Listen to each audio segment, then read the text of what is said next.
কিছু খচ্চর আছে, একবার শীত আসলে আর গোসলের নাম নেয় না।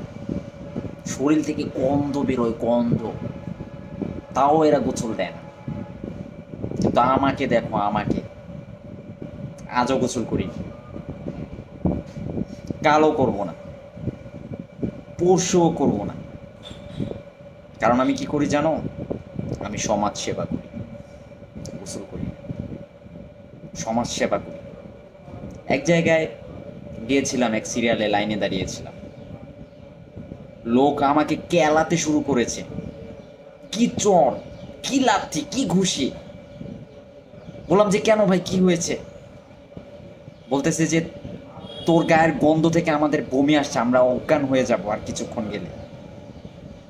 তো আমার কারণে কোনো মানুষের কষ্ট হোক, সেটা আসলে আমি কখনো চাই না। তাই আমি গোসল করে নিয়েছি, কারণ আমি সমাজ সেবা করি। একবার স্কুলে গিয়েছিলাম, 7 দিন গোসল করিনি, কেউ বুঝতেই পারেনি। যে আমার পাশে এসে স্যার পড়া জিজ্ঞেস করলো, স্যার অজ্ঞান হয়ে পড়ে গেল। কি অবস্থা, সব ছুটোছুটি শুরু হয়ে গেছে। কি হয়েছে, কি হয়েছে?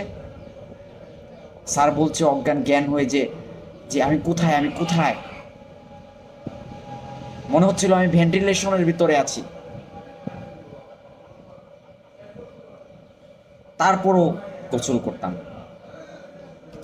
ভোরবেলা, ভোর রাতে পুষ্কুনিতে গিয়ে নেমে দাঁড়িয়ে থাকতাম, তাও গোসল করতাম। আর কিছু খচ্চর আছে, এরা তো গোসলের ধারে কাছে পর্যন্ত যায় না। কিভাবে পারস ভাই তোরা?